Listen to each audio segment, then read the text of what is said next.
Chapter 1. The Affair at the Candle That Didn't Melt. A hush fell over the grand drawing room of Ashcombe Hall as the final guest slipped through the heavy oak doors. Candles flickered along the mantelpieces and crystal sconces, their flames dancing but never dipping, as though held in defiance of reason. Tonight, Lady Worthington had gathered a circle of high society's finest beneath the vaulted ceiling's frescoed heavens, for a celebration of both art and antiquity, the piece de resistance, an ancient bronze candelabrum, unearthed in Constantinople, around which all conversation swirled. Among the guests, Monsieur Hercule Poirot stood apart, his posture impeccable, black mustache immaculately waxed, eyes glinting with that peculiar mixture of detachment and hunger for observation. He had arrived late, as was his wont, choosing to make an entrance that commanded every eye. To him, this gathering was not merely a soiree. It was an opportunity for the little gray cells to exercise their power. Already, he noted two keen chauffeurs lingering by the French windows, a governess whose gaze never strayed from the servants' entrance, and Lady Worthington herself, her pale fingers trembling as she lit the first candle on the candelabrum. Moments later, a scream shattered the polite murmur of reception. It came from the gallery beyond, an alcove lined with Venetian mirrors, each reflecting the flickering candles a dozenfold. Guests rushed toward the sound, flowing like water through the mahogany archway. Poirot arrived at the head of the group to find Lady Worthington's niece, Miss Aurelia Clark, crouched beside the motionless form of Sir Edmund Thorne. He lay sprawled across the marble floor, one hand clutching the edge of a gilt mirror frame, the other stretched toward the bronze candelabrum. The candle he had held remained stubbornly alight, its wax untouched by heat or gravity, as if it defied the very laws of nature. A hush of disbelief rippled through the onlookers. Lady Worthington, pale as porcelain, pressed a trembling hand to her lips. He was holding it, she whispered. The candle. Her voice faltered, tears welling. It never melted. Poirot knelt, brushing a lock of hair from Sir Edmund's brow, and allowed his keen gaze to sweep the scene. Here, in the flicker of candlelight, lay the first clue of a mystery more perplexing than any he had faced before. Chapter 2. The First Clues. A thin line of silver dawn crept through the tall windows of Ashcombe Hall's gallery, illuminating the still warm marble floor where Sir Edmund Thorne had lain. The flickering candelabrum now stood cold and unassuming on its pedestal, each candle, miraculously, untouched by heat. Inspector Japp, summoned in haste, conferred in low tones with Sergeant Fletcher near the servants' entrance, while the household staff hovered anxiously in the background. Poirot, meanwhile, had taken up a position beside the bronze base, his sharp gaze sweeping the scene for subtleties invisible to all others.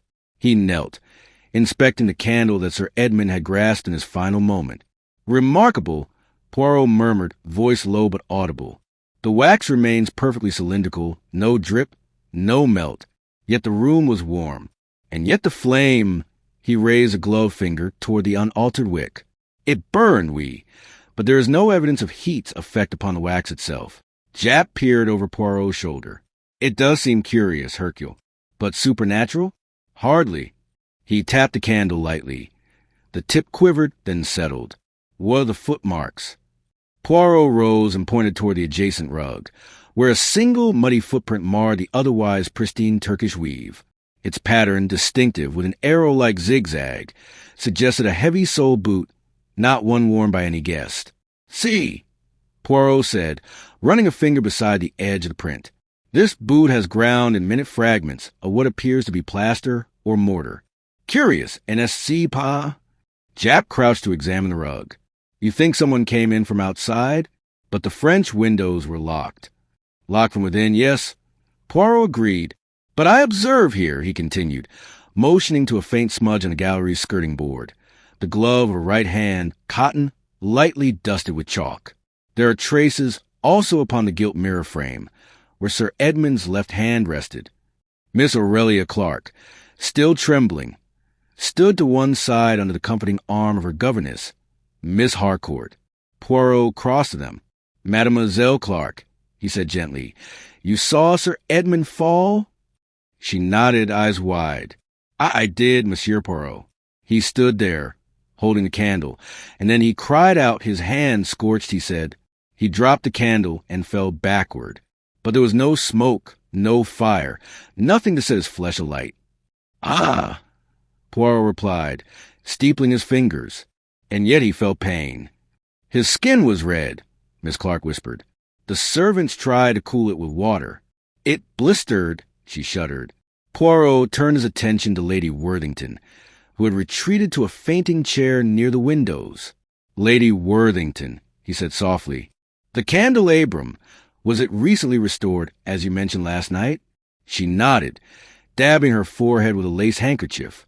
It arrived only this morning from the restorer in Constantinople. He assured me the bronze was treated to repel wax and heat. I was so proud. But the label from the restorer? Poirot pressed. Does it survive? She shook her head. It was torn away in transit. I thought only the candelabrum had arrived. I did not notice until I lit the candles, and there was no explanation. Aha, Poirot said quietly. No paperwork, no provenance papers, only a label ripped away. He made a small mental note. Inspector, I believe Sir Edmund was testing the authenticity of this piece. And something went awry. Japp frowned. Do you suspect a restorer? Perhaps, Poirot allowed. But I suspect something more immediate. Observe here. He pointed to a smudge on the floor near the candelabrum's base. Tiny shards of chalky white. This, I believe, is a residue of gypsum used in plasters. And there, he indicated a small, misshapen lump by the candelabrum's ornate foot, a fragment of beeswax, hardened and strangely brittle. Fletcher knelt and picked up the wax fragment with tweezers.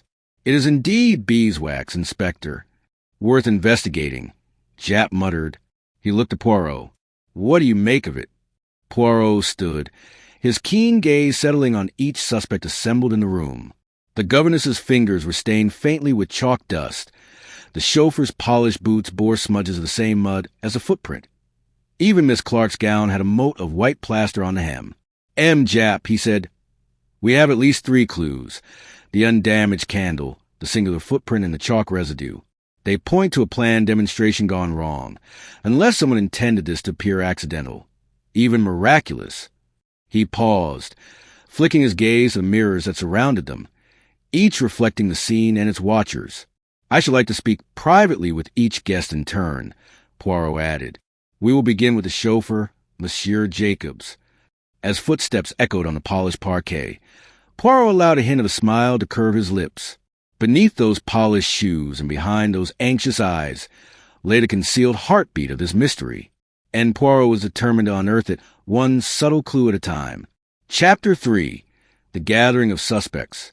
Monsieur Poirot withdrew from the gallery's hushed crowd and stood beneath the gallery's grand arched window, arms folded, surveying the assembled company. Inspector Japp had marshaled the household. The formidable Lady Worthington, still pale with distress, her niece, Miss Aurelia Clark, clutching her handkerchief, the cool governess, Miss Harcourt, the nervous chauffeur, Monsieur Jacobs, and Sir Edmund's longtime friend and antiquarian, Professor Montague. Each bore the weight of suspicion in their posture, each so secretive in the candlelit gloom. Poirot tapped his cane lightly on the parquet. Mess Amos, he began, voice gentle yet firm. I regret that Sir Edmund Thorne's curiosity has cost him dearly. But this tragedy must not impede our understanding. I shall speak with each of you, in turn, to gather what knowledge you possess. He gave a curt nod to Japp, who produced a small notebook. Monsieur Jacobs, please begin. The chauffeur, towering and broad-shouldered, swallowed and stepped forward. His dark eyes flickered to the dusty footprint on the rug. Monsieur, he stammered, last night I parked Lady Worthington's car outside the servants' entrance. When I returned to fetch her upon her arrival, I noticed the rear wheel had sunk in the soft gravel. I cleared it by pouring gravel from the drive, but I did not think to clean my boots afterward. He glanced at the pattern on the floor. That may explain the print, but I swear I never entered the gallery afterward. Poirot's black eyebrows rose. You claim no entry since the car's arrival? Jacobs nodded. Not until the scream.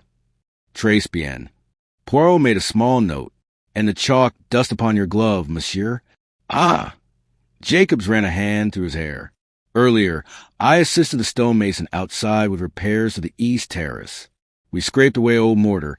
Plaster and chalk flew everywhere. I washed my gloves once inside, but perhaps not thoroughly. He looked around, uneasy. Thank you, Monsieur Jacobs. You may wait in the hall. As the chauffeur departed, Poirot beckoned Miss Harcourt forward. The governess, slender and composed, lifted her chin but betrayed a tremor in her voice. Monsieur Poirot, I was in the library, tending to Lady Worthington's correspondence. I heard voices, then footsteps racing down the corridor. I peeked through the door and saw Sir Edmund approach the candelabrum. I entered briefly to offer him water. He seemed faint, and then returned to my duties. And the chalk on your gloves? Poirot inquired, extending a hand. I teach drawing, she admitted after a moment's hesitation, to Miss Clark. Yesterday, I sketched ornament designs at the hall, using powdered chalk for shading. I must have brushed residue from my sleeves as I passed through. Curious, Poirot murmured, tapping a finger to his lips. Thank you, mademoiselle. You may rejoin the others. Next, Lady Worthington stepped forward, her countenance composed now, though her hand still shook. I scarcely slept, she confessed. I oversaw the placement of the candelabrum in the gallery at dawn. I wanted every detail perfect before tonight's celebration.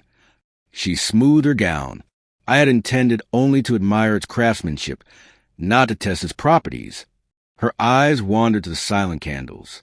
And I regret not verifying the restorer's credentials more thoroughly.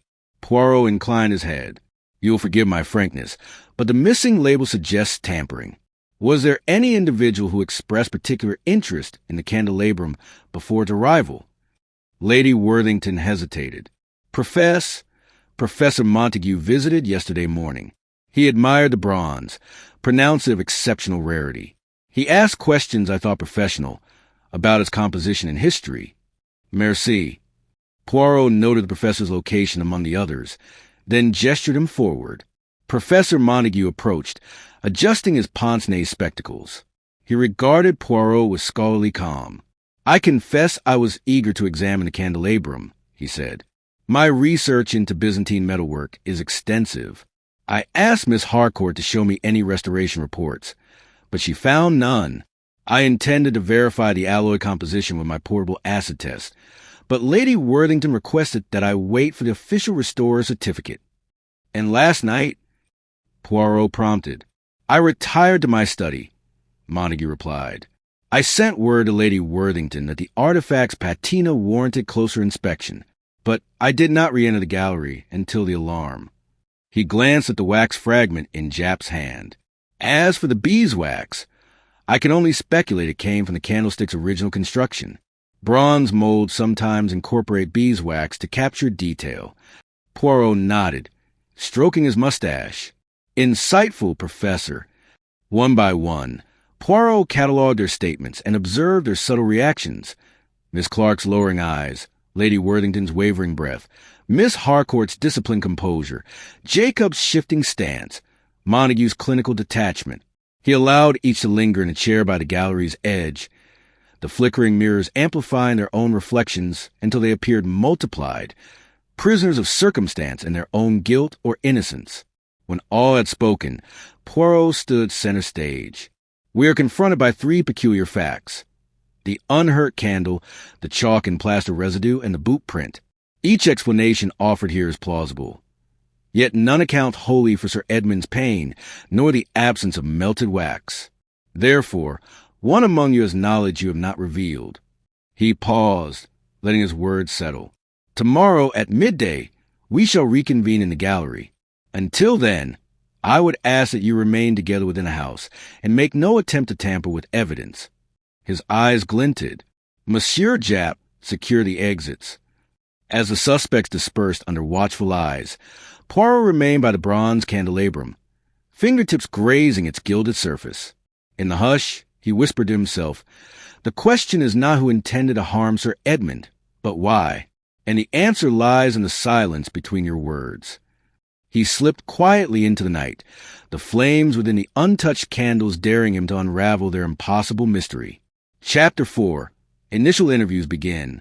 Dawn's pale light filtered through the lace curtains of Ashcombe Hall, illuminating the gallery in an ethereal glow. The bronze candelabrum, once a symbol of celebration, now stood sentinel over a tragedy yet unsolved. Monsieur Poirot arrived precisely at 9 o'clock, cane in hand, followed by Inspector Japp and Sergeant Fletcher. The suspects, Lady Worthington, Miss Clark, Miss Harcourt, Monsieur Jacobs, and Professor Montague, assembled in respectful silence, their faces drawn with fatigue and apprehension. Poirot surveyed the circle with deliberate calm. "Mess Amos," he began, "today we must learn more than facts alone. We must understand the motivations behind your actions." He pointed to Lady Worthington. "Madam, I propose we speak in the order of proximity to the artifact. You were the first to handle the candelabrum this morning." Lady Worthington nodded. "Yes, monsieur. I oversaw the lighting ceremony at dawn. I wished to ensure its safety before our guests arrived.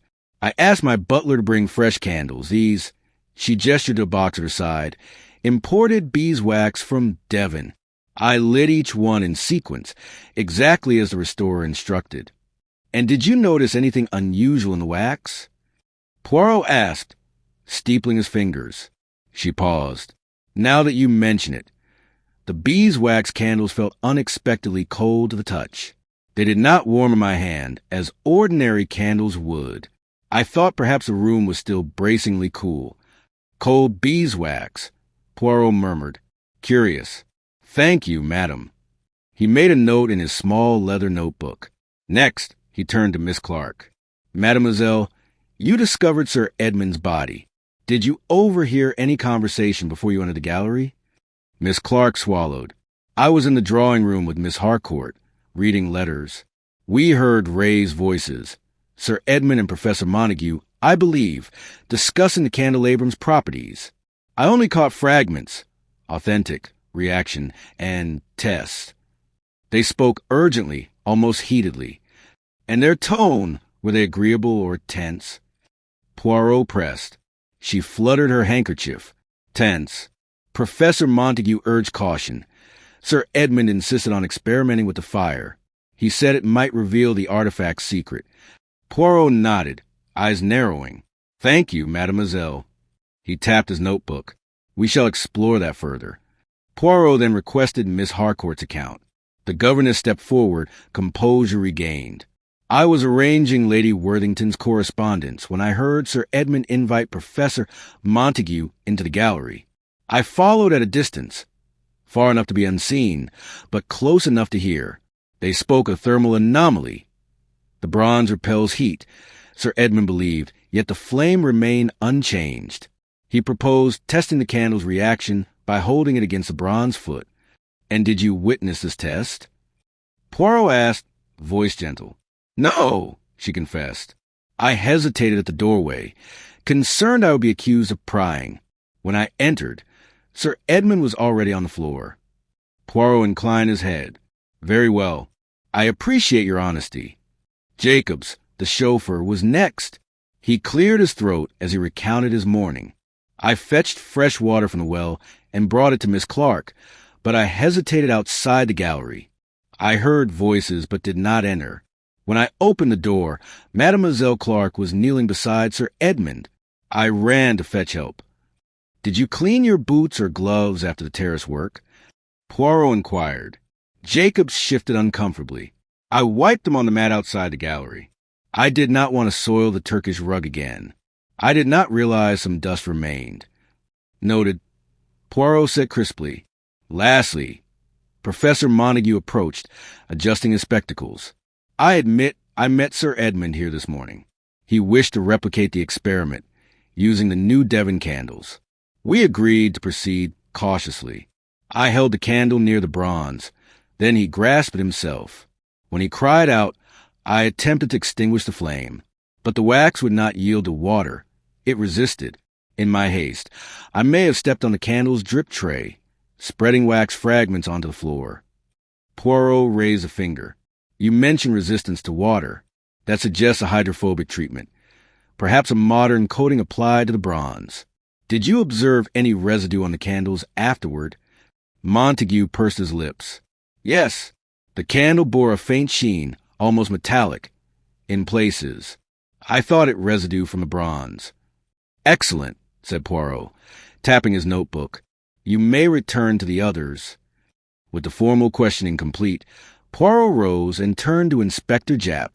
Monsieur Japp, these accounts confirm much yet explain little. We have mention of hydrophobic treatment, heat repulsion and metallic residue, but what of the pain Sir Edmund suffered? He looked back at the assembled group. I propose a demonstration.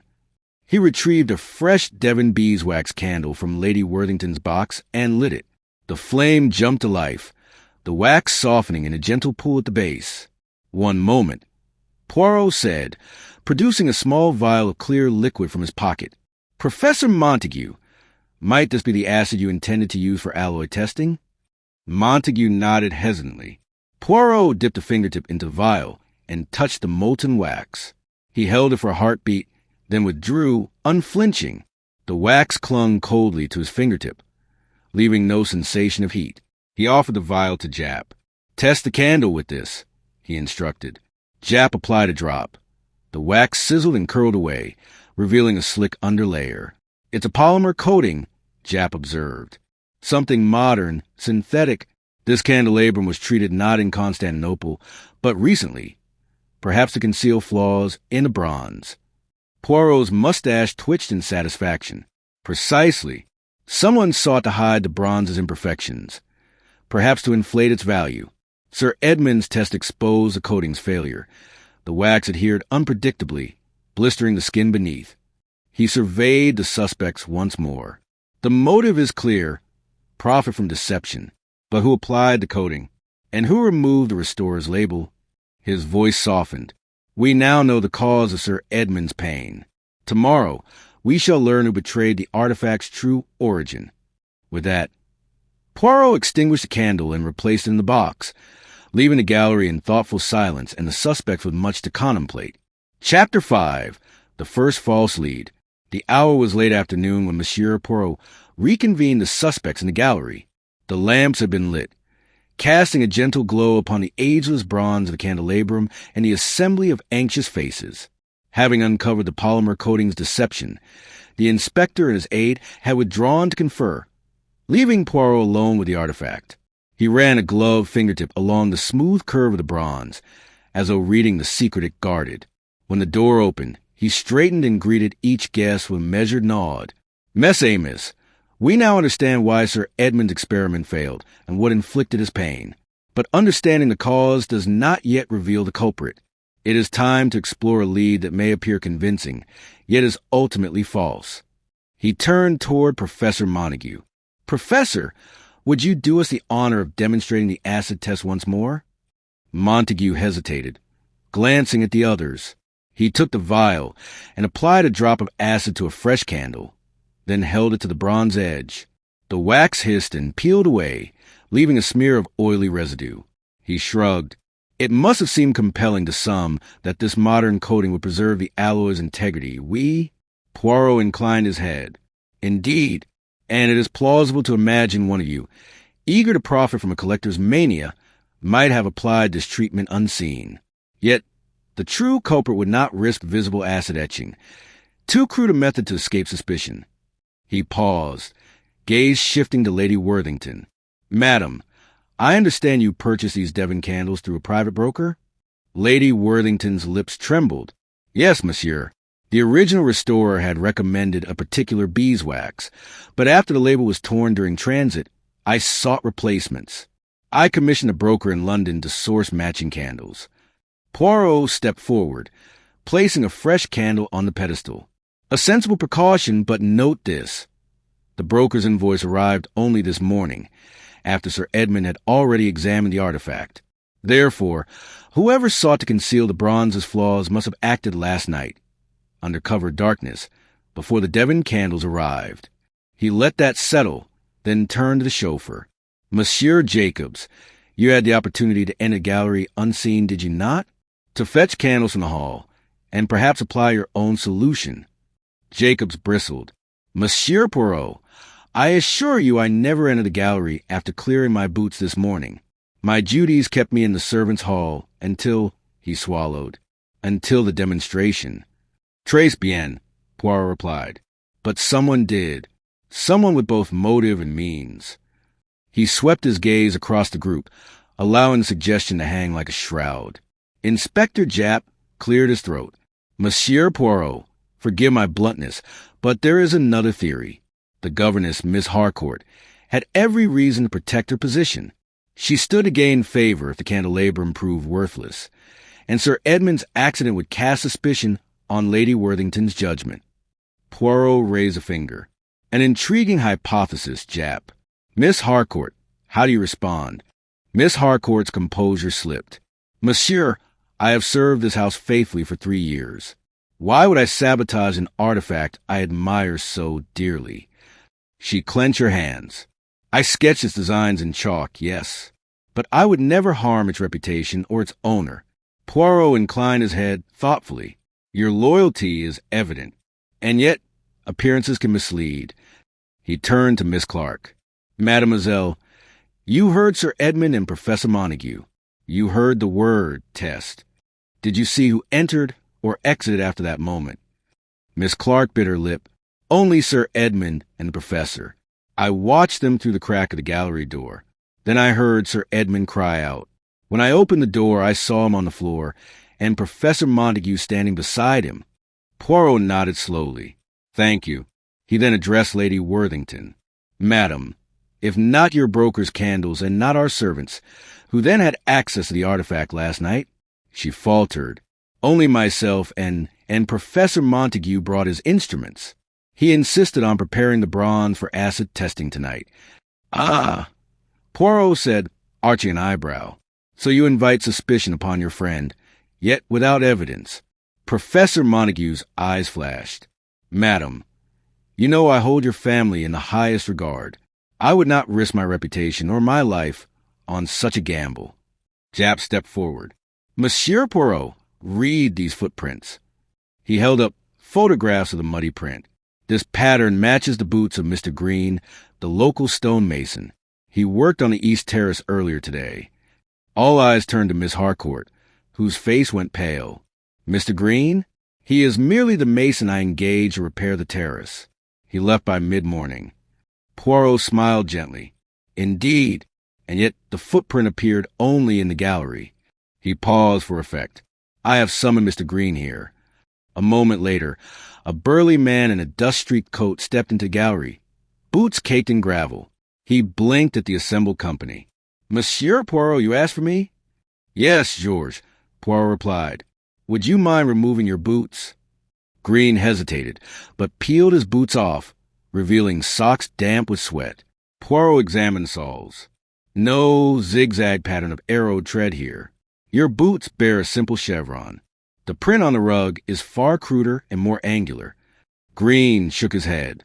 Never seen boots like that, monsieur. Poirot nodded. Then we may dismiss this as a red herring, He turned back to the suspects. Mr. Green means well, but he cannot be our culprit, and so we see how easily suspicion can be directed away. He allowed a moment for the realization to take hold. Inspector, Poirot said, we have chased a false lead. The real perpetrator remains among us, someone who orchestrated both the coding and the misdirection. His gaze settled on Lady Worthington.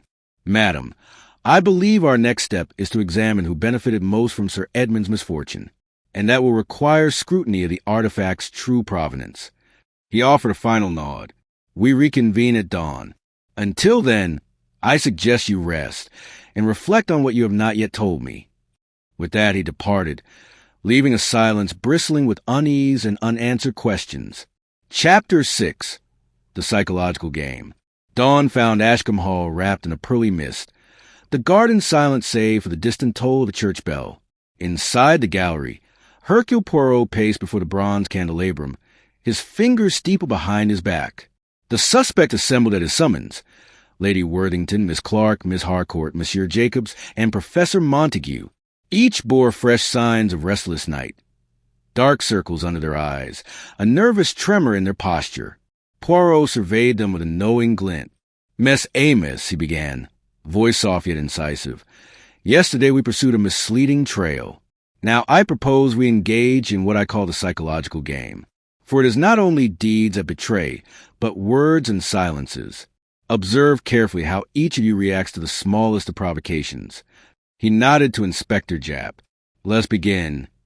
Poirot produced 2 identical candles from Lady Worthington's box. Holding them before the suspects, he said, "One of these is real Devon beeswax. The other is modern replica. I ask each of you to hold one, in turn, and describe your sensation." He offered the candles to Lady Worthington first. Lady Worthington accepted one candle, pressing it between slender fingers. She paused, her lips parting. "It feels unexpectedly light," she murmured. "Cool at first, then gradually warming beneath my palm."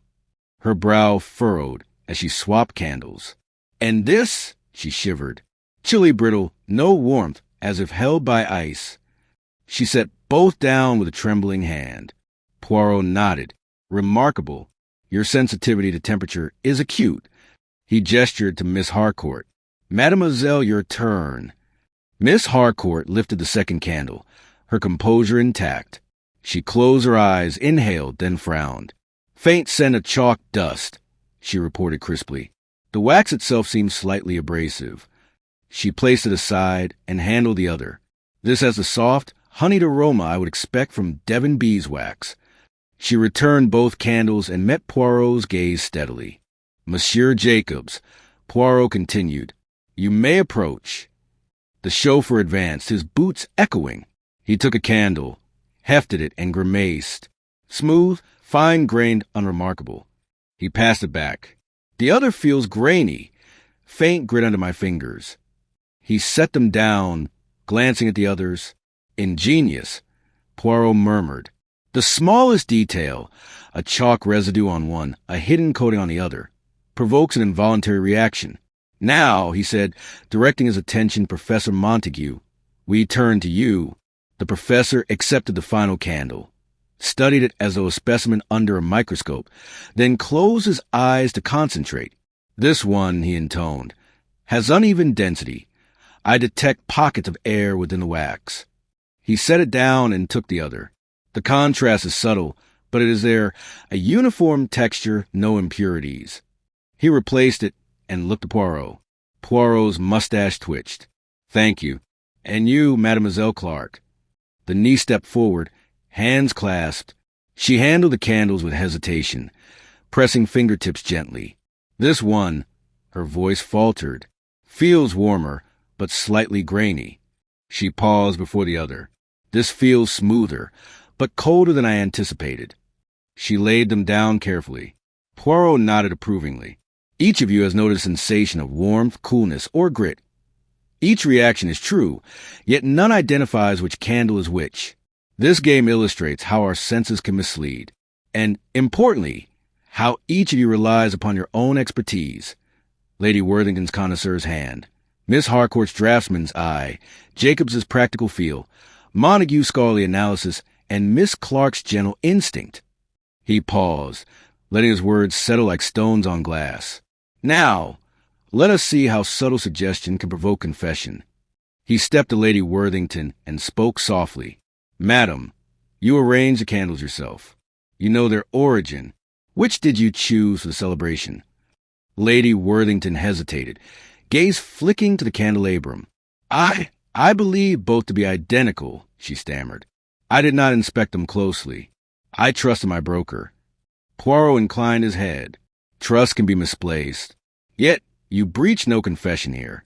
He turned to Miss Harcourt. "Mademoiselle, you sketched the designs and handled chalk. Tell me, did you intend to borrow chalk dust to disguise the real candles?"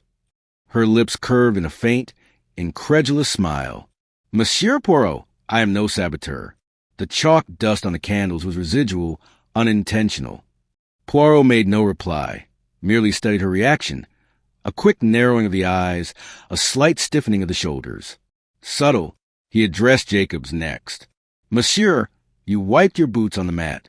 Could you have used that moment to slip a coated candle into the gallery?" Jacobs flushed. "Monsieur, I needed only preserve your rug. I would not risk theft of candles, or cause harm." Poirot's gaze lingered on Jacobs a moment longer, noticing how his knuckles whitened around his cane. Then he turned to Montague. "Professor, you spoke of alloy tests and portable acid. Could you have applied the polymer covertly, knowing Sir Edmund would test it?" Montague's jaw tightened.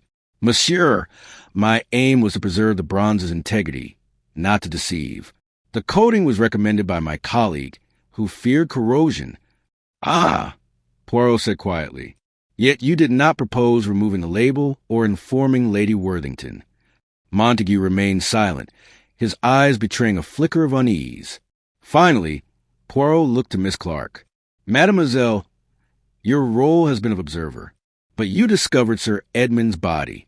Could you have tampered with the candles to exact revenge on an uncle who forbade your aspirations?" Miss Clark gasped, stepping back. "Monsieur, I adore my uncle. He supported my education." Tears welled. "I would never harm him." Poirot allowed a soft sigh. Emotion can serve both as alibi and as mask. He folded his arms. "Now, I ask you all to reflect on not what you have done, but what you have feared I might discover. Tomorrow, when we examine the artifact's references in your private correspondences, we shall see whose fear is most acute, and that will reveal the truth." With a final nod, he dismissed them, leaving the gallery crackling with unspoken tension and the echo of his psychological gambit. Chapter 7, A Secondary Mystery. Late that evening, as a low rain tapped against the tall gallery windows, Poirot gathered the company once more. The flickering lamps cast dancing shadows across the polished parquet, and the bronze candelabrum sat between them like an accusing sentinel. Inspector Japp hovered nearby, notebook in hand, while the suspects formed a semicircle, each face drawn with exhaustion and guarded anticipation. "Miss Amos," Poirot began, voice measured. "We have examined the artifact, pursued false leads, and tested one another's nerves. Yet a true culprit remains shrouded. To provoke the next thread of truth, I introduce a secondary mystery." He paused dramatically, allowing eyes to widen. "Earlier today, I received a letter addressed to Sir Edmund Thorne. It emerged from the servant's post, postmarked London and bearing no return address. Inside was merely a single sheet upon which was scrawled, 'Beware the mirror's gaze.' A murmur rippled through the assembly. Lady Worthington clutched her brooch. Miss Harcourt's lips pressed into a thin line. Jacob shifted uneasily. Professor Montague blinked behind his pince-nez, and Miss Clark's eyes filled with apprehension. Poirot walked to one of the Venetian mirrors and brushed his gloved fingertip against its ornate frame. This message suggests someone sought to warn Sir Edmund or to unsettle him. But to what end? And who stand to gain by introducing fear into an already precarious situation? He turned and held up the letter, carefully opening it. Notice the handwriting. Sharp, uneven strokes, as though written in haste or fear. He passed a note among them. "Each of you handle it, but do not speak." He waited as Lady Worthington hesitated, glancing from the note to the mirror behind Poirot, Miss Harcourt fingering the edges with a scholar's care. Jacob's rough hand trembled slightly. Montague's gaze flicked to the text, then to the wax fragment displayed on a nearby table. Miss Clark's fingers shook as she traced the last word. Poirot withdrew the note. "Now, tell me, who among you knows of Sir Edmund's private fear of mirrors?" Silence reigned. "Professor Montague," Poirot said softly, "you, with your academic interest in reflection and symbolism, you once recounted to Sir Edmund the legend of the Byzantine mirror of Lazarus, said to reveal hidden truths in glass.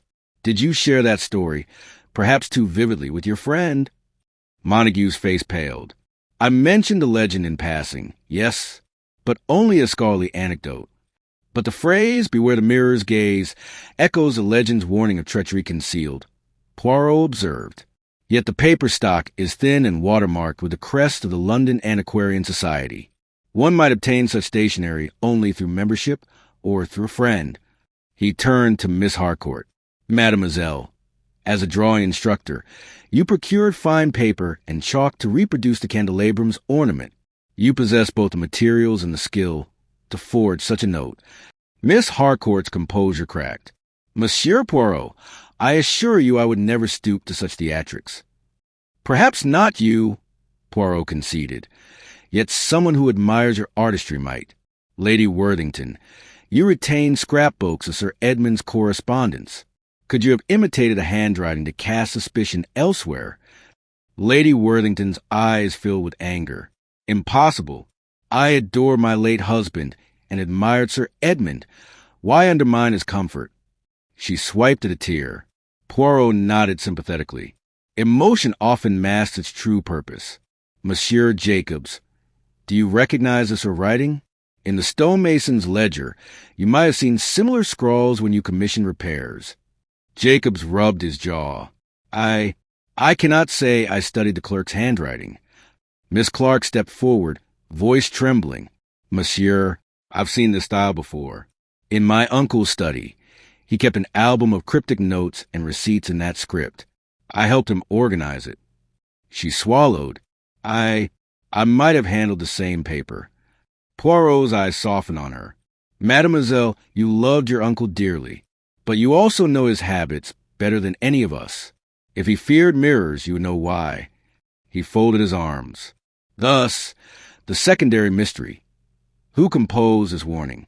Its existence reveals someone both intimate with Sir Edmund's private fears and with access to specific stationery. But more importantly, it shows a murderer or saboteur did not employ chaos randomly.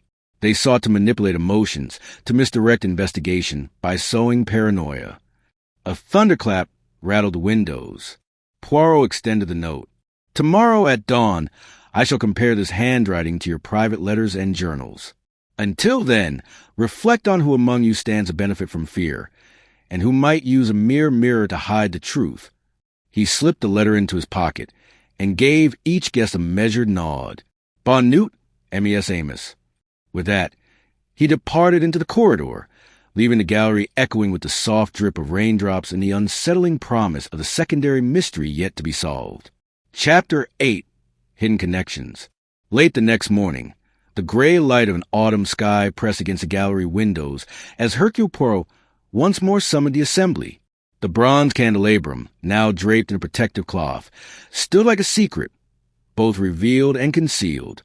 Inspector Japp and Sergeant Fletcher hovered as Poirot addressed the 5 suspects. Lady Worthington, Miss Clark, Miss Harcourt, Monsieur Jacobs, and Professor Montague.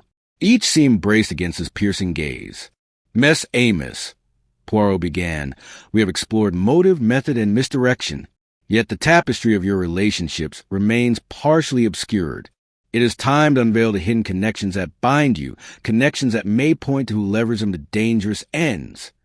He paced slowly, steepling his fingers.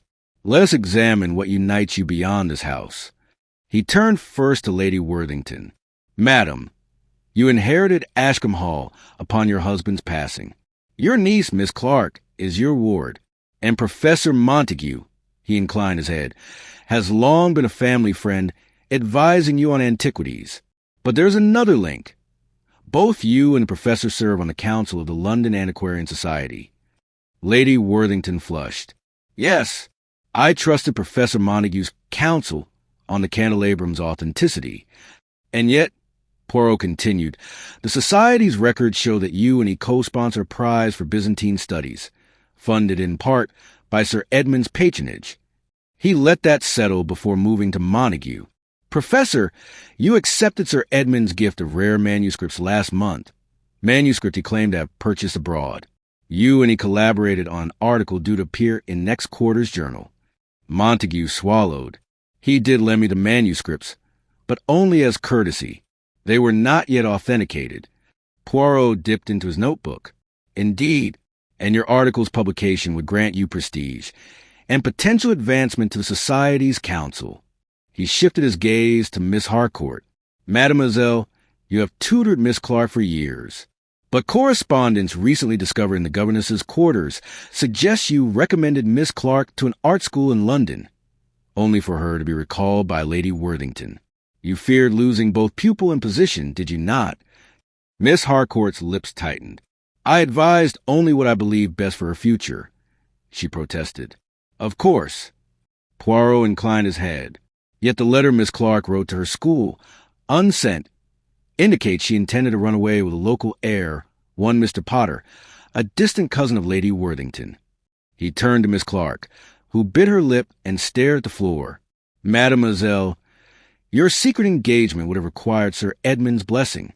He forbade the match, citing financial imprudence.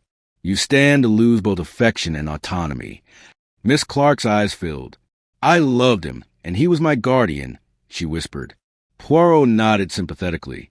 Love can complicate loyalty. He then addressed Monsieur Jacobs. Jacobs, you have served this house as chauffeur for 5 years. You are entrusted with the family's comings and goings and with the maintenance of its vehicles. Yet last autumn, you were overlooked for promotion to butler, a role given instead to an external candidate. You harbored resentment. Jacobs's jaw clenched. I was disappointed. Yes, but I would not harm anyone. Perhaps not, Poirot conceded, but resentment can lead one to betray. He concluded with a sweeping glance. Thus, we see a web. Lady Worthington and Montague united by scholarship, Montague and Sir Edmund by professional ambition, Lady Worthington and Miss Clark by kinship, Miss Harcourt and Miss Clark by mentorship and forwarded plans, Jacobs and the household by service and wounded pride. Each relationship carries a potential fault line. Inspector Japp scribbled furiously. Poirot continued. Now we ask, who exploited these hidden connections to orchestrate Sir Edmund's ill-fated experiment? Who manipulated the network of trust to conceal the polymer coating, to orchestrate diversions, and to insert that ominous warning in the mirror gallery? He paused, letting the weight of his questions stir the room. I shall require your private letters, diaries, and society minutes. The handwriting, the choice of paper, the phrasing, all will betray familiarity. We will compare the script of the warning note to the script of your personal correspondences. We will examine Professor Montague's article drafts against Lady Worthington's society filings. We will inspect Miss Harcourt's lesson plan for traces of chalk residue on her stationery, and we will match the clay fragments in Jacobs's boots to mortar in the gallery.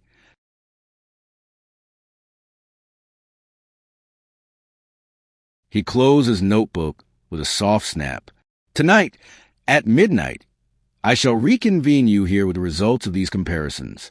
Until then, reflect on how your private lives intersect, and on how one among you turned connection into conspiracy. With a final nod, Poirot swept from the gallery, leaving the suspects to ponder the invisible threads that bound them, and the question of which thread would unravel the true culprit. Chapter 9. Poirot's Secret Clue. The grandfather clock in the gallery struck midnight, its sonorous chimes echoing to the vaulted ceiling. Sirens of distant rain tapped against the tall windows as Hercule Poirot stood before the assembled suspects, Lady Worthington, Miss Clark, Miss Harcourt, Monsieur Jacobs, and Professor Montague, whose eyes betrayed both fatigue and apprehension. Between them lay a small table draped in emerald velvet, upon which rested personal letters, drafts, and society minutes freshly retrieved from each individual's quarters. Poirot cleared his throat, his crisp accent cutting through the hush. Mess Amos, tonight we reconcile your private writings with the warning note. Beware the mirror's gaze. In these documents lies the secret that will reveal our culprit. He gestured to a long sheet pinned against the blackboard. Observe here. The handwriting samples from each of you, side by side with the warning note. Note the flow of the letters, the pressure applied, and the distinctive loops. He tapped a loop G in the note.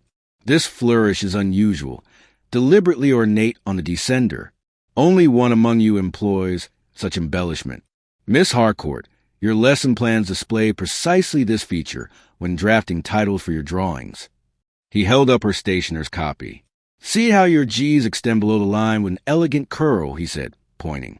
Miss Harcourt paled, her composure wavering as she realized the damning match. Yet Poirot waited, unhurried, savoring the moment. He moved to another exhibit, a scrap of thin paper bearing an imprint of Venetian mirror glass. Secondly, note the watermark on the warning note's paper matches only one of your journals, the London Antiquarian Society stationery, held by Lady Worthington and Professor Montague. He studied the pair. Madam, your minutes are intact. Professor, your drafts bear no such watermark. Lady Worthington exhaled in relief, but Montague's shoulders tensed. Thus, Poirot continued. "The paper implicates one who had both access to society's stationery and familiarity with my friend Sir Edmund's private fears. But the handwriting points to Miss Harcourt." He held her gaze patient. "Yet Miss Harcourt's motive appears academic, not murderous. Therefore, we have a collaborator, someone who supplied the stationery and encouraged the deception." He turned to Lady Worthington. "Madam, you possess the society's seal and paper. You and Miss Harcourt could together craft this warning." Lady Worthington's lips trembled. "Monsieur Poirot, I did not conspire with Miss Harcourt. I trusted her to catalogue my late husband's artifacts. Why would I abuse that trust?" Poirot inclined his head. "Because you feared competition. The Society's upcoming prize could elevate the winner's reputation and collection. You and Professor Montague both vied for Sir Edmund's patronage. When he fell victim to the experiment, the prize effectively passed to one of you unchallenged." He pivoted to Montague. "Professor, what are your ambitions to join the council? If Sir Edmund's article canceled your bibliography collaboration, you could present your own research using his manuscripts." Montague's eyes flickered. Poirot allowed a slow nod. But the fatal test was carried out by Sir Edmund himself. The warning note distracted him, made him doubt his senses. That hesitation ensured his grip on the candle was uncertain, allowing the underlying heat to blister him. He stepped closer to the candelabrum, fingertips brushing its gilded base. The coated wax resisted water, but the bronze conduction transferred heat directly through the candle. The pain was certain. He returned to the board. "Finally, there's the boot print. Not from Monsieur Jacobs's boots nor from Mr. Green's, but from a last-minute visitor, Miss Clark's fiancé, Mr. Potter, who wore field boots with an arrow tread. He entered by the servant's door last night to speak privately with Miss Clark about her engagement, witnessed by Miss Harcourt." Miss Clark gasped, and Miss Harcourt's face drained of color. Poirot's eyes swept the room. "Thus we have three players. The forger of the warning note, Miss Harcourt, the provider of stationery, Lady Worthington, and the intermediary who lured Sir Edmund into Mirror Gallery, Miss Clark's fiancé. Each acted to serve their own ends, academic distinction, social prominence, and familial control." He paused, letting the truth sink in. Yet the true architect of this design is one who orchestrated all three threads. He fixed his gaze on Miss Clark. "Mademoiselle, it was you who planted the note, who persuaded your aunt to use society paper, and who arranged for Mr. Potter's secret visit. Your motive was multi-layered. Love thwarted by Sir Edmund's guardianship, ambition to secure your future, and a reckless hope that the resulting scandal would shift power." Miss Clark's shoulders sagged as tears brimmed. Poirot stepped forward, offering her a composed voice. "Mademoiselle Clark, you intended only to frighten your uncle, not to cause physical harm. You did not foresee the polymer's hidden heat transfer." She lowered her gaze. Inspector Japp approached and gently took her arm. Poirot addressed the others. "The deception was clever, the misdirection masterful, yet unraveled at the minutest flourish of ink. The little gray cells have discerned the hidden network. Our mystery is solved." He turned to Japp. "Monsieur l'Inspecteur, shall we?" Japp nodded, and together they escorted Miss Clark from the gallery. As the dawn's first light crept through the windows, Poirot lingered by the candelabrum. He touched its bronze once more, whispering, "The smallest detail, invisible until seen, reveals a truth concealed by artifice." With that, he rolled up his notebook and departed, leaving Ashcombe Hall to the promise of justice and the quiet aftermath of a secret now laid bare. Chapter 10. Tensions Rise. The first light of dawn had barely begun to pale the eastern sky when Hercule Poirot again assembled the household in the great gallery. The emerald cloth had been removed from the bronze candelabrum, which now stood exposed under the soft glow of electric lamps supplemented by fresh beeswax candles. Inspector Japp and Sergeant Fletcher remained at Poirot's side, their expressions grave.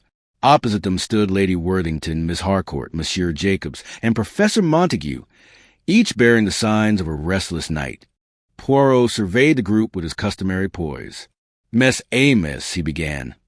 "Last night's examination of your private papers has stirred more than facts. It has stirred tempers, allegiances, and fears. Today, We witness how tension fractures alliances and reveals true character. He motioned to the gallery's central space. I ask that you form two lines, facing each other. Let us observe the currents that ripple between you. Under Inspector's direction, Lady Worthington and Professor Montague took their places on one side, Miss Harcourt and Monsieur Jacobs on the other. Poirot stood in the center, cane lightly tapping the marble floor. First, Poirot said, turning to Lady Worthington, "How do you respond to the implication that you provided the stationery used for the warning note?" Lady Worthington's cheeks flushed. "Monsieur Poirot, I did release the Society's paper to Miss Harcourt in good faith. I could not have foreseen its misuse." She fixed Montague with a steady gaze. "Perhaps you, who advised me on acquisitions, should accept responsibility for recommending such rare supplies." Montague stiffened. "Madam, do not cast aspersions. I advise on authentication, not on stationery choice. If you feel guilt, it lies solely with your own procurement." His voice carried a brittle edge. Poirot noted the sharp exchange. He shifted to Miss Harcourt. "Mademoiselle, you were entrusted to catalog the minutes and correspondences, yet the handwriting match suggests you authored the warning. Do you deny this?" Miss Harcourt's breath hitched. She glanced at Jacobs as though seeking support. Monsieur, I admit I drafted the note," she confessed softly. "But I did so to protect my pupil, not to harm Sir Edmund. I feared his refusal of Miss Clark's engagement would drive her to despair." Her eyes flicked to Lady Worthington. "I never intended physical injury." Jacobs's expression clouded. "So you confessed to deceit," he said, voice low. "Yet you claim love but wrought fear. Perhaps you and Miss Clark inspired." He looked at Montague. "And you, with your prized manuscripts, did you not hope to discredit Sir Edmund so you might claim his patronage entirely?" Montague's lips pressed into a hard line. "Monsieur, your insinuations reflect only your own bitterness at being overlooked for promotion." He squared his shoulders. "If blame is cast, it belongs to Lady Worthington, whose vanity launched this entire affair." Tension crackled through the gallery. Poirot raised a hand. "Patience, s'il vous plaît. Observe how quickly suspicion shifts when shaken by doubt." He beckoned Miss Harcourt forward. "What drove you to draft this note? Was it compassion or something more?" Miss Harcourt swallowed, her composure fraying. "Compassion, yes, but also desperation.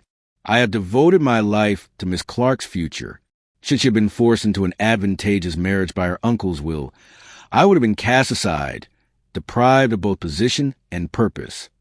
At this, Lady Worthington's eyes filled with indignation. "You, my trusted governess, would see my niece and heir manipulated to suit your needs?" Her voice trembled with hurt. "Madam," Harcourt replied, voice steadying, "my intentions were never to harm you, only to prevent an unhappy fate." Monsieur Jacobs cleared his throat. "And what of me?" he asked, stepping forward. "I have been accused of wiping mud and chalk on this gallery's rug to conceal nefarious deeds. But I too have personal grievances. I sought advancement, denied by Lady Worthington's family." He gestured toward Montague. "And you, Professor, coveted Sir Edmund's influence. Each of us had motive, and each of us acted, some more impulsively than others." Montague raised an eyebrow. "You serve in silence, presume to cast stones?" Jacobs flinched at the professor's retort, then squared his broad shoulders. "I serve this house faithfully. Yet yesterday I learned that service counts for little when suspicion falls." Poirot watched the interchange with measured interest. "Notice," he said softly, "how resentment and fear can appear as motive, though not necessarily as action. What matters is not only what you intended, but what you feared I might discover." He paused, letting the weight of his words settle. He stepped to the gallery's east mirror, its surface reflecting the twisted expressions of accusation and defense. "These tensions," he continued, "are the crucible in which truth is refined. When anger flares, words slip, and through them we glimpse hidden truths." He tapped the mirror's frame. "Last night's warning note spoke of betrayal hidden in reflection. Tonight, we witness that betrayal among yourselves. But who among you acted beyond mere words?" He turned to Inspector Japp. "Monsieur l'Inspecteur, secure the gallery. We shall allow no departures until we conclude this phase. Japp nodded and moved to lock the doors. Poirot addressed the suspects once more. At dusk, we will reconvene here. I ask you to consider what has been said in anger and what remains unspoken in your hearts, for it is in the space between resentment and confession that the final answer lies. He tapped his cane. Until then, MES Amos, reflect upon your actions and your fears. And remember, the greatest tension arises when motive and opportunity intersect. With that, Poirot stepped back, leaving the suspects to their thoughts in the gallery to the low hum of unresolved conflict. Chapter 11. The Confrontation. Late afternoon light slanted to the gallery's tall windows, casting elongated shadows across the marble floor. The suspects, Lady Worthington, Miss Harcourt, Monsieur Jacobs, and Professor Montague, stood in nervous anticipation, their faces lined with fatigue and unease. Inspector Japp and Sergeant Fletcher flanked them, while Hercule Poirot remained at the center, his posture unassailable, his eyes alight with controlled intensity. Mess Amos, Poirot began, his voice calm yet unmistakably authoritative. We have seen motives exposed, tensions flared, and private confidences laid bare. Now comes the moment of confrontation. It is here that true guilt reveals itself, not through confession, but through the slip of the tongue, the inadvertent flicker of knowledge no innocent person could possess. He gestured to a small table bearing the bronze candelabrum, now placed upon a low pedestal under soft lamplight. This artifact has been the stage of our drama, yes? Yet it remains silent. The actor now must speak. He fixed his gaze on Professor Montague. Professor, will you join me? Montague swallowed, his scholarly composure wavering. He stepped forward and stood beside Poirot, arms folded. Poirot leaned in, lowering his voice so only Montague could hear. You told us of your concern for the candelabrum's preservation, yet you never mentioned its treatment in Constantinople. You insisted on testing its alloy here, using acid, despite knowing the restorer applied a hydrophobic polymer. Why conceal the provenance of that coating? Montague's lips tightened. Monsieur Poirot, I spoke only of what would uphold the bronze's integrity. The restorer's methods were reputed, but I questioned their origin. His voice quavered. Poirot nodded. Indeed, and yet you referenced the lost technique of Smyrna in your private notes, a technique not documented until a recent, unpublished treatise held in Sir Edmund's manuscripts. He paused, letting the weight of that assertion sink in. How did you come to learn of Smyrna's method before the treatise was catalogued? Montague's eyes darted to the table, then back to Poirot. I read a fragment in Sir Edmund's own letter, an annotation in the margin, though I believed it to be private. His voice lowered further. He entrusted me with those manuscripts. Poirot's mustache twitched with satisfaction. So you accessed Sir Edmund's letter without his knowledge. And you knew of Smyrna's technique, knowledge no outsider could possess. Yet you claimed ignorance when questioned. He let silence stretch, watching Montague's discomfort deepen. At that moment, Miss Harcourt stepped forward. Monsieur Poirot, if I may. She paused, glancing at Montague in a mixture of pity and suspicion. Poirot raised a gloved finger. Patience. The crucial mistake must come from the culprit himself. He turned back to Montague. Professor, consider this. You applied the polymer yourself, did you not? You removed the restorer's label. For if you reveal the actual treatment, the artifact's value would plummet, and your article would lose its unique insight. Montague's breathing quickened. He reached for a letter on the table. Sir Edmund's last correspondence. Unthinking, he held it aloft, his fingers trembling. I did not remove the label, he blurted. I only examined the candelabrum at night, when all were asleep, to test the coating's thickness against the Smyrna method. Gasps rippled through the assembled company. Lady Worthington clutched her lace handkerchief. Jacobs's eyes widened. Harcourt's breath caught. Montague realized his error, his face draining of color. No, that's not how I meant it, he stammered, lowering the letter. Poirot nodded ever so slightly, a faint smile creasing his mustache. Precisely. You spoke the words of the guilty. You reveal knowledge only the perpetrator or his accomplice could possess. The midnight testing, the removal of labels, and the Smyrna technique. Inspector Japp advanced and gently took the letter from Montague's hand. You admit you entered the gallery after hours, alone, to manipulate the artifact. Montague looked around, as if seeing the gallery for the first time. I intended only to refine the bronze's appearance for publication, so that Sir Edmund's reputation might endure. I did not foresee that the polymer would blister skin.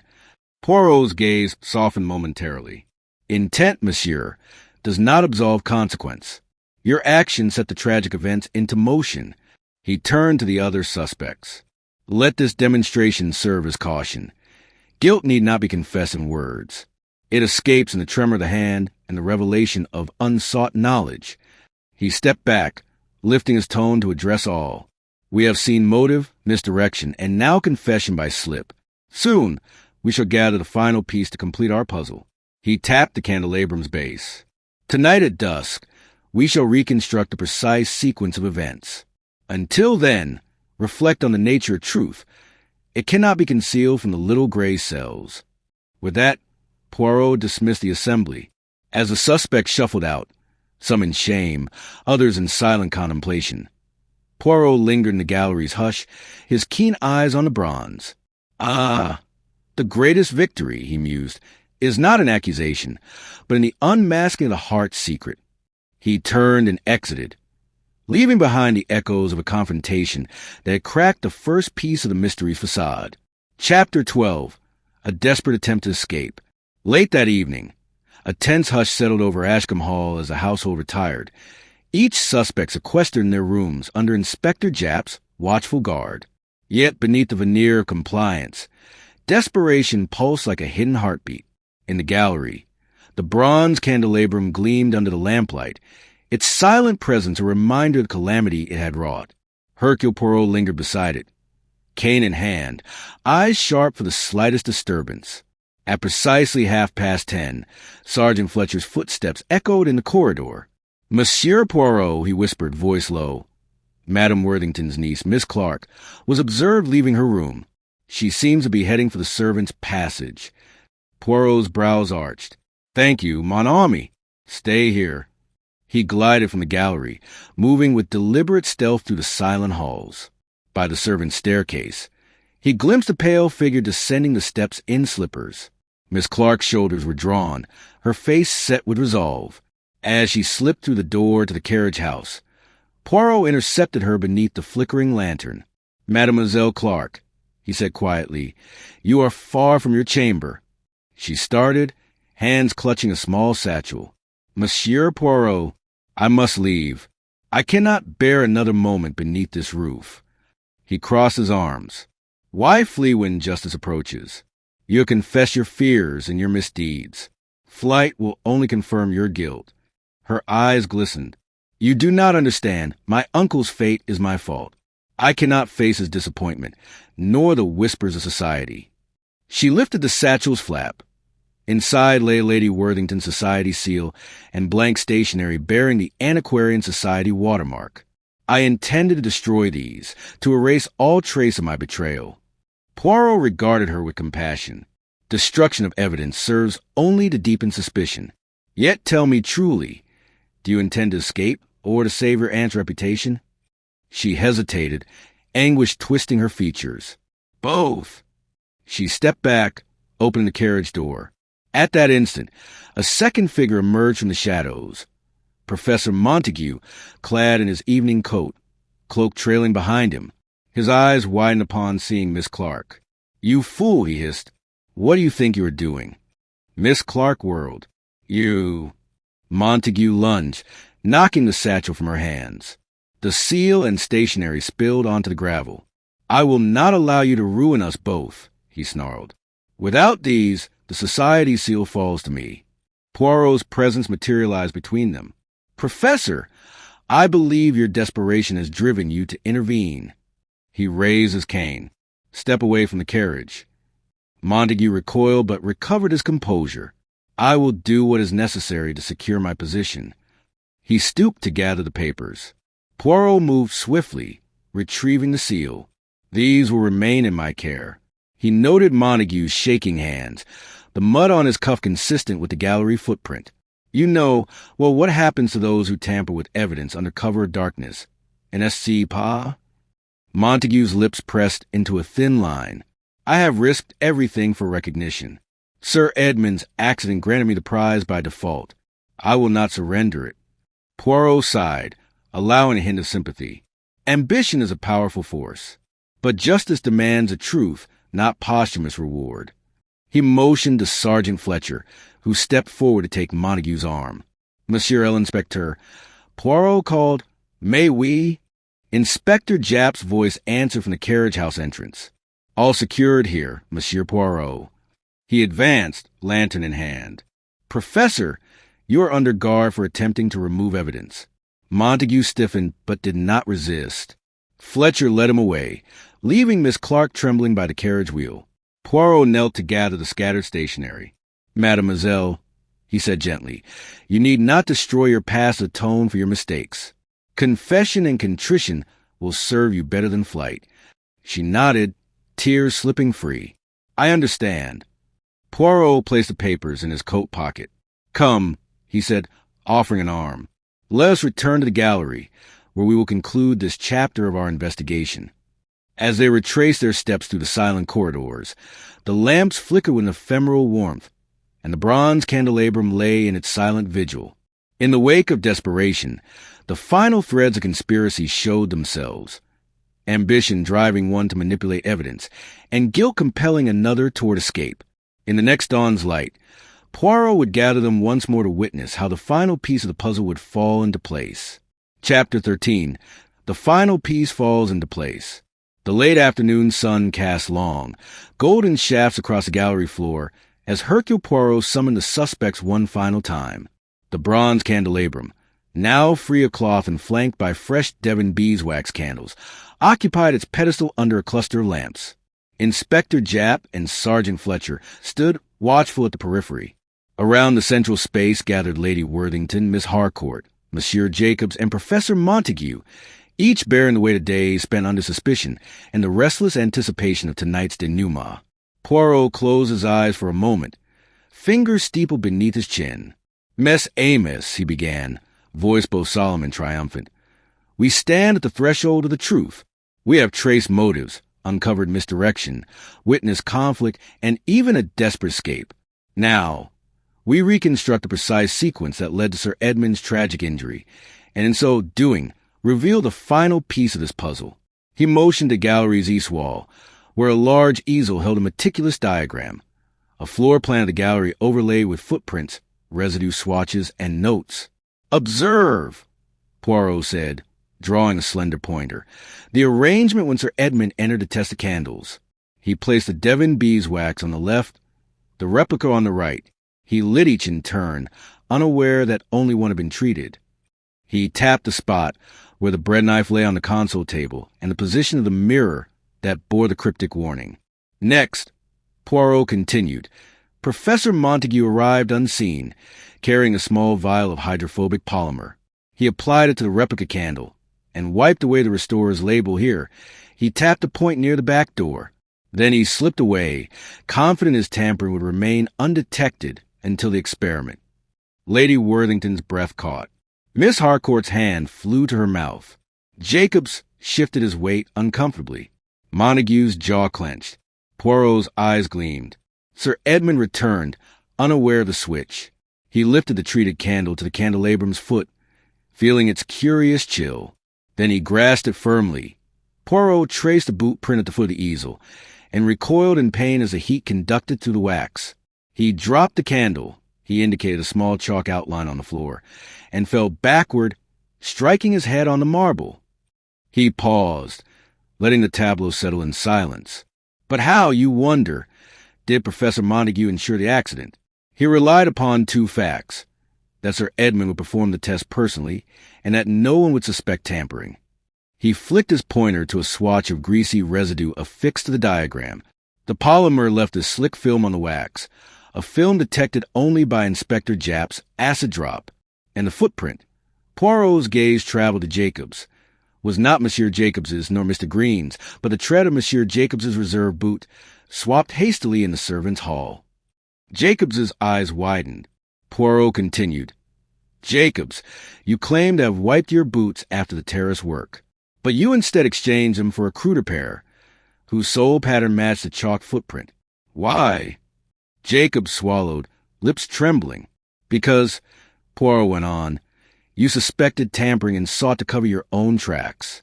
You wished to misdirect suspicion away from your patron, Lady Worthington, by implying outside interference. Jacobs's shoulders slumped as realization dawned. Poirot turned to Miss Harcourt. And mademoiselle, you drafted the mirror warning to sow confusion, knowing Sir Edmund's superstition. You planted that note beneath the crosshairs of the mirrors to ensure he entered the gallery at his most vulnerable, alone, anxious, and questioning his senses. Miss Harcourt's eyes brimmed with tears. She nodded slowly. I feared only for Miss Clark's future, not for the candelabrum itself. Poirot inclined his head. Fear is a powerful motivator, yet your intentions facilitated a far graver design. He faced Lady Worthington. Madam, your commissioning of fresh candles to the London broker delayed their arrival until after Sir Edmund's initial test. This allowed Professor Montague the window to substitute the wax and conceal his polymer. Lady Worthington gasped, covering her mouth. Finally, Poirot said, lifting the final layer of the diagram, the mirror, the focal point of the warning note. The reflection cast Sir Edmund's shadow onto candelabrum, obscuring his view of the working area and preventing him from seeing the polymer's subtle sheen. This deliberate misdirection ensured he trusted his sight until it was too late. He stepped back, folding his arms. Thus, in the interplay of ambition, fear, and misdirection, the final piece falls into place. The experiment became the perfect trap, a calculated application of heat-resistant polymer, the subterfuge of candle replacement, the sowing of doubt through the mirror warning, and the staged footprint to implicate external hands. Inspector Japp nodded, stepping forward.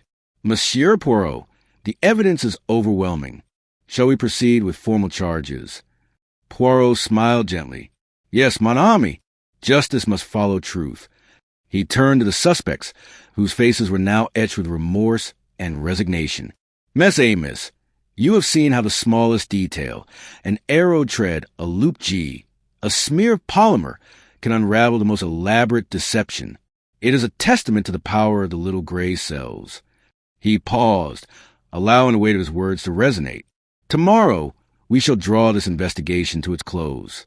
For tonight, reflect upon how the final piece, revealed not by chance or by relentless scrutiny, has set justice in motion.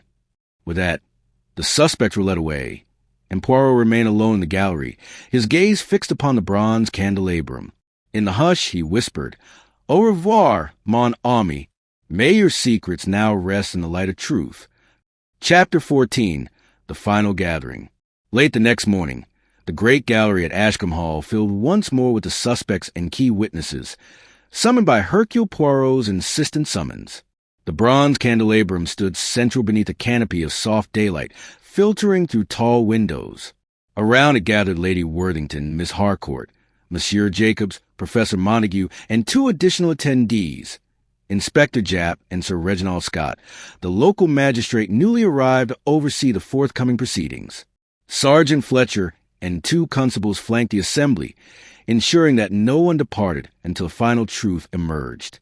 Poirot, standing on a small dais, steepled his fingers in anticipation.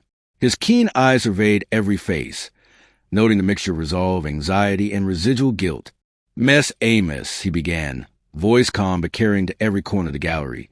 We have journeyed together through clues, misdirection, psychological trials, and confession by slip. Now, at this final gathering, we reconstruct the precise moments of Sir Edmund Thorne's ill-fated experiment, so that all present may witness the chain of events in their true order. He motioned to the dais behind him where a large, hand-drawn chronology awaited, a timeline of each action, overlaid with sketches of the candelabrum, the candles, and the gallery's floor plan. Observe here the sequence, Poirot said, tracing his cane along the timeline. At 8:15 a.m., Professor Montague retrieved the replica beeswax from the storage chest in the servants' hall. At 8:20 a.m., He applied the hydrophobic polymer to the candle, ensuring the label was removed and the wax's surface rendered impervious to water. He tapped a notation. He then replaced the treated candle in Lady Worthington's box, knowing the Devon replacements would not arrive until afternoon. A murmur rippled among the suspects. Lady Worthington pressed her gloved hands together. Montague's jaw clenched, but his gaze remained fixed. Poirot continued.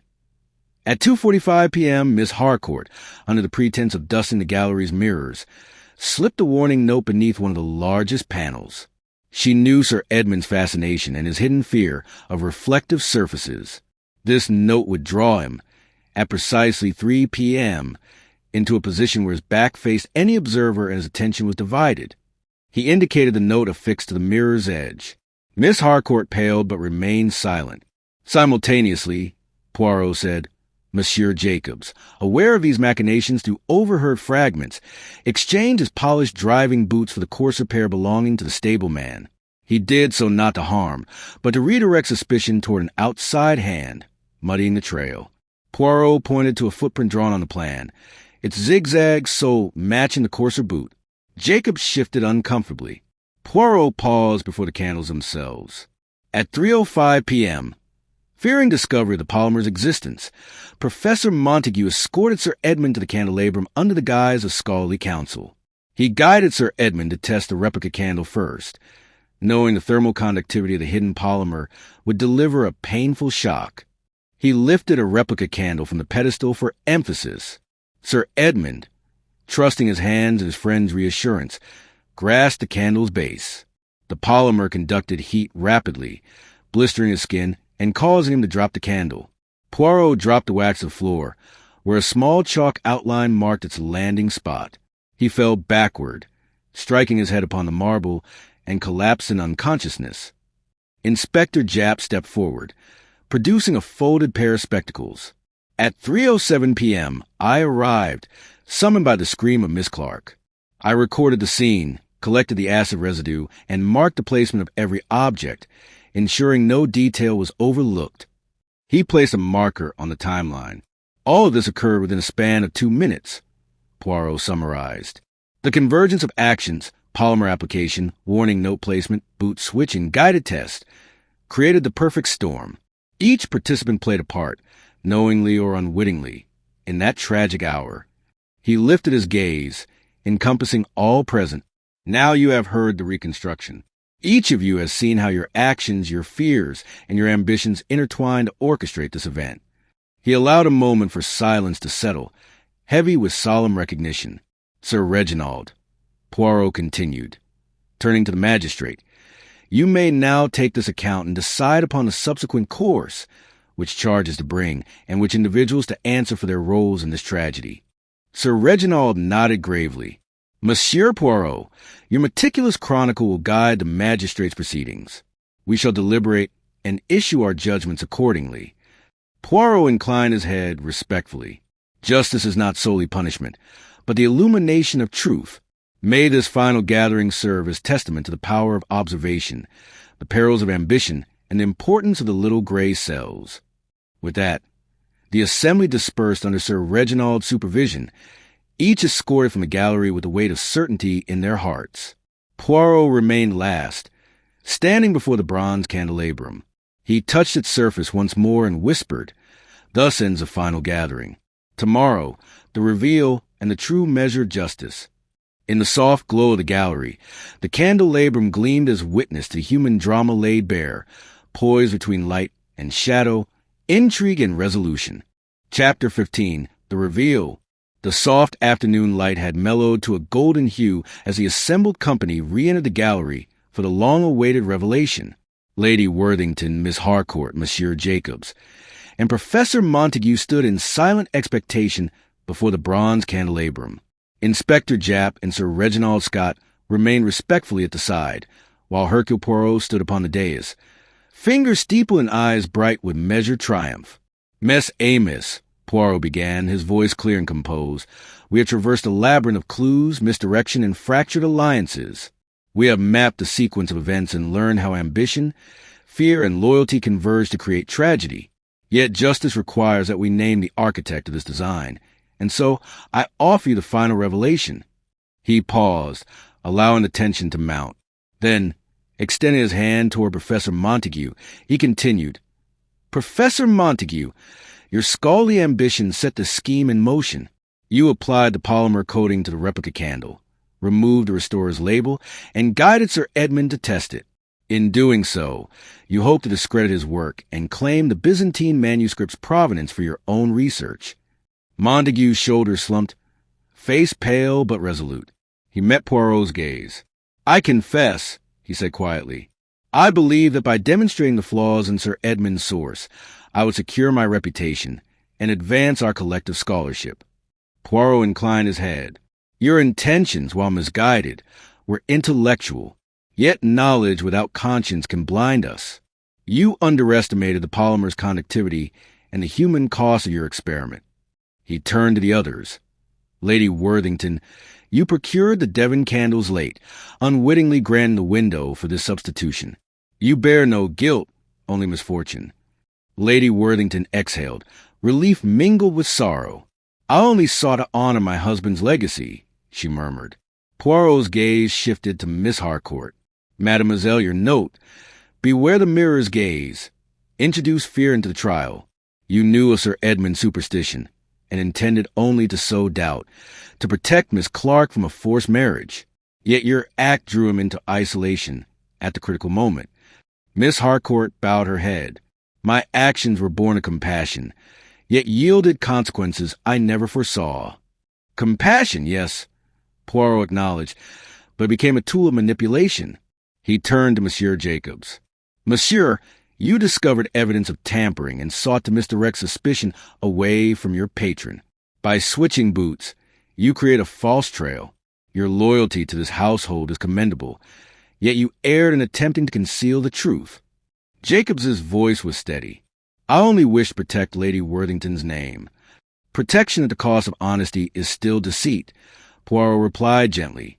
He faced Miss Clark last.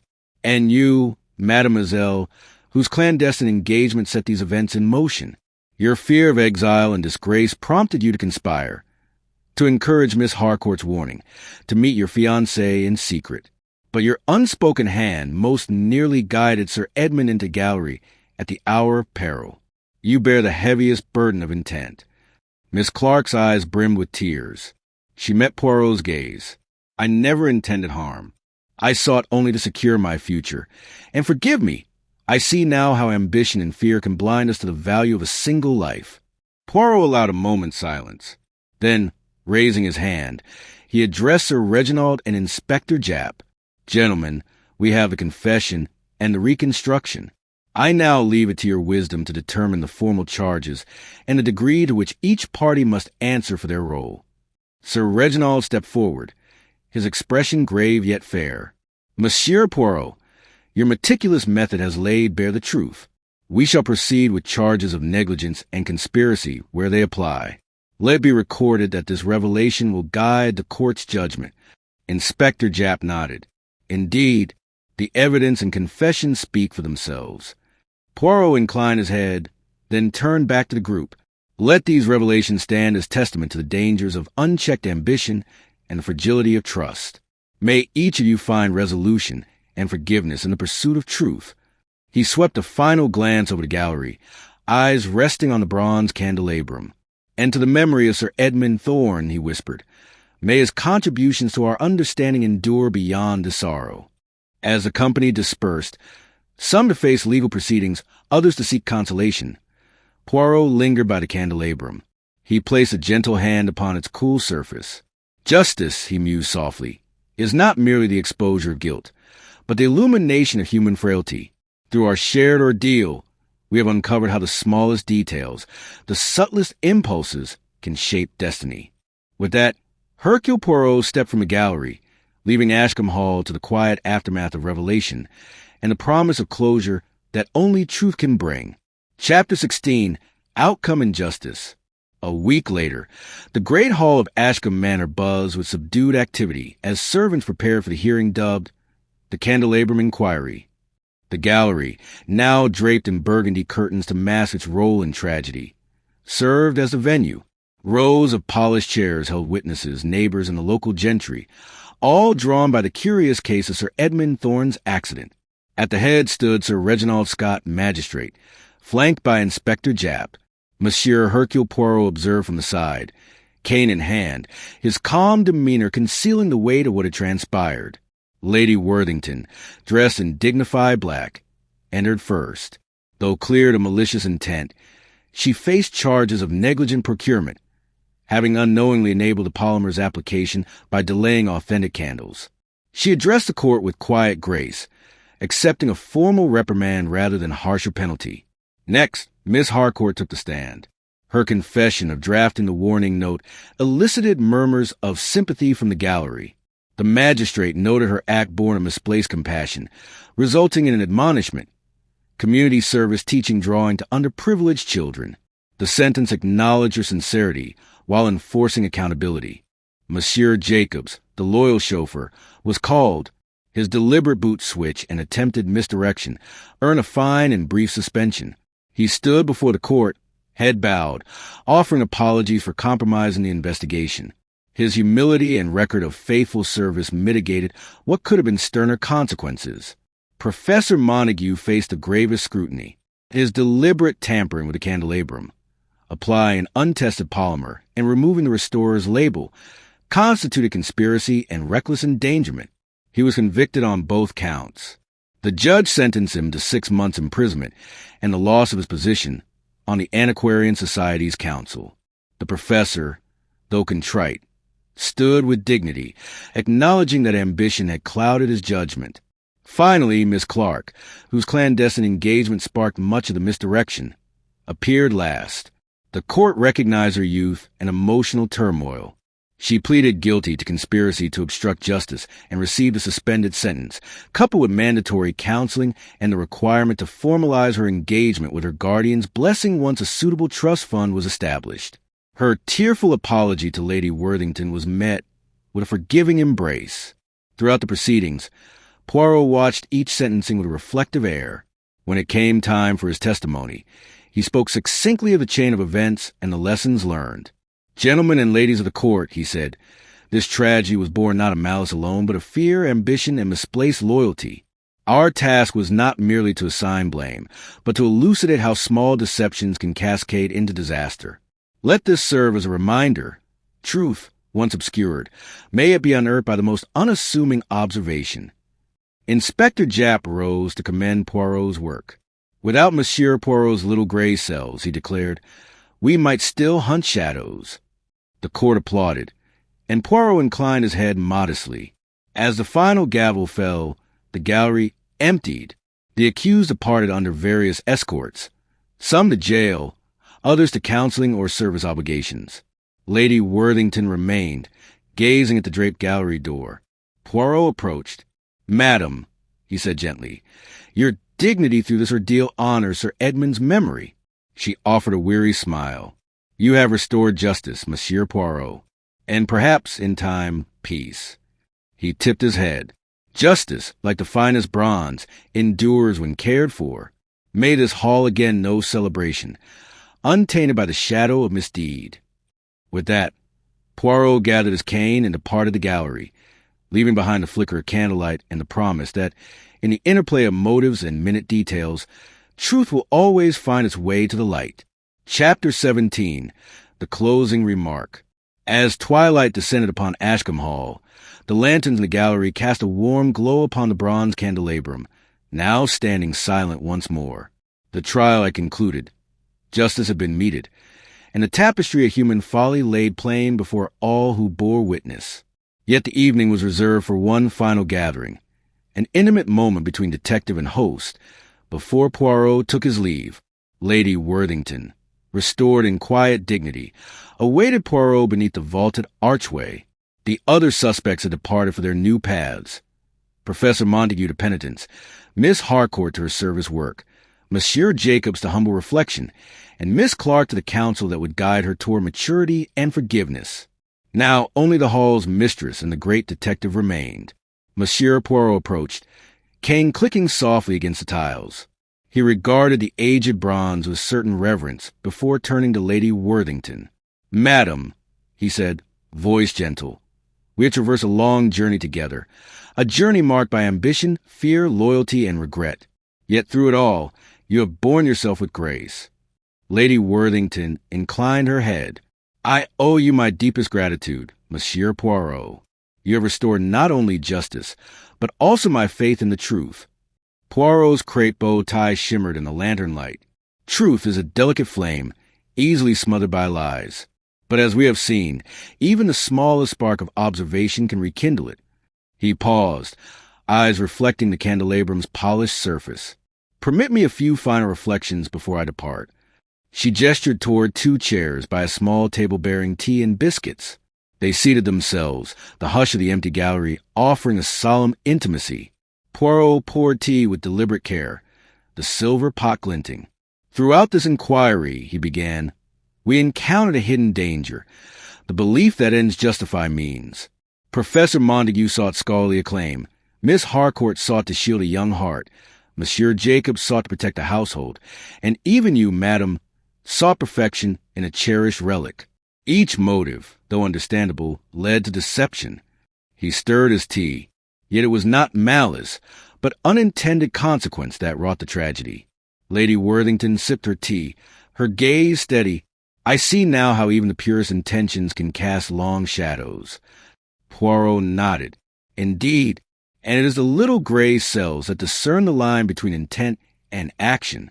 We must remember that compassion without care can wound, and ambition without humility can blind." A soft breeze stirred the curtains. Beyond the windows, the gardens lay in deepening shade. Poirot set down his cup. "Madam, Ashcombe Hall has witnessed darkness and confusion these past days, but also clarity and reconciliation. May the candelabrum, once a harbinger of peril, now stand as a testament to the victory of truth." Lady Worthington rose and approached the bronze. She ran a gentle finger around its ornate foot. "I shall see to its restoration with new reverence. No hurried tests, only quiet admiration." "Et voilà," Poirot murmured with satisfaction. "A fitting epitaph." He turned back to her. "I must take my leave at dawn. My little gray cells call me onward to new mysteries." He offered his gloved hand. "Until we meet again, madam." She clasped his hand warmly. "Safe travels, Monsieur Poirot. May your journey bring you both intrigue and serenity." He smiled, mustache trembling slightly. "Serenity, perhaps, in knowing that wherever shadow falls, a light of reason stands ready." They exited the gallery together, stepping into the cool corridor where the night air whispered through open windows. Poirot paused at the threshold of the entrance hall, cane poised. "Madam," he said softly, "remember this. The heart's mirror reflects not only the self but the intentions we conceal. Guard it carefully, for it shapes both destiny and memory." With that, he inclined his head in farewell, then turned into the gathering dusk. Lady Worthington watched until his silhouette faded down the drive, lantern light receding into the night. In the stillness that followed, the bronze candelabrum stood alone, its silent candles unlit, its story complete. Yet within its gleaming curves lay the memory of lessons learned. That truth endures when illuminated by observation, and that even the smallest spark of conscience can guide us from darkness into light. Chapter 18. Poirot departs Ashcombe Hall. The following morning dawned crisp and pale, the mist clinging to the trimmed hedges and wrought iron gates of Ashcombe Hall like breath held too long. A sleek black motor car idled in the front courtyard, its polished bonnet glinting beneath a hesitant sun. Inside the vestibule, Hercule Poirot stood dressed immaculately as ever, a valise beside his gloved hand, and a soft wool scarf tucked neatly beneath his coat lapels. Lady Worthington descended the staircase slowly, her step careful but composed. A week of reflection had restored much of her stately bearing, though a lingering weariness touched her eyes. "Monsieur Poirot," she said with a faint smile, "I had hoped you wouldn't slip away without a proper farewell." Poirot inclined his head. "But of course, madam, a gentleman never departs without thanks and courtesy, particularly from a household so gracious, despite its trials." She joined him near the door, where a footman stood waiting discreetly to carry his luggage. "It feels," she said quietly, "as though your presence has altered the very air of this place." I see things more clearly now. People, choices, even myself. Poirot's expression warmed. Then the case, though unfortunate, has served its higher purpose. He turned to glance briefly toward the long corridor that led to the gallery. I find, madam, that the solving of a crime is often only the visible accomplishment. Beneath it lies something subtler, the restoration of moral order. Each of you is tested, yes, but not destroyed. That speaks well of Ashcombe. Lady Worthington's brow furrowed slightly. Do you believe any of them truly meant harm? Poirot tapped his gloved forefinger against his temple. No, not in the cold sense, none. But harm, madam, often takes root in confusion, pride, and love unguarded. Miss Clark's fears, Professor Montague's desire for recognition, Miss Harcourt's devotion, all were like threads twisted together too tightly. When the tension broke, the result was inevitable. She said nothing, her gaze drifting toward the garden. Then, softly, "And was Sir Edmund?" Poirot's voice dropped. He was a man too proud to heed doubt, and yet too curious to leave a mystery unprodded. His injury was tragic, but not meaningless. It brought truths to light that might otherwise have festered for years. He paused. In that, perhaps, he has achieved a final scholarship, one that cannot be bound in vellum or published in a journal. Outside, the driver stepped forward and opened the car door. Poirot adjusted his hat and lifted his valise. "Madam," he said, offering his hand, "I leave you not only a candelabrum restored, but a household wiser. And wisdom, I assure you, is more valuable than any artifact." Lady Worthington took his hand. "You leave behind more than you know, Monsieur Poirot." As he stepped into the car, she added gently, "And should Ashcombe ever fall into shadow again?" Poirot smiled. "Then perhaps you will light a candle, but not one treated with polymer." "Eh?" She laughed, the sound light and genuine. Poirot nodded to the driver. The motor car pulled away, tires crunching lightly over the gravel drive, its figure receding toward the winding lane. Inside the house, Lady Worthington turned to find a gallery door ajar. She stepped inside. The bronze candelabrum stood at the center once more, restored but unlit. She approached it slowly, then reached into her pocket and withdrew a single Devon beeswax candle. Carefully, she fitted it into the holder and struck a match. The flame rose, steady, golden, pure, and in its gentle light, the candelabrum gleamed not with secrets or shadows, but with silence, peace, and the enduring reflection of truth.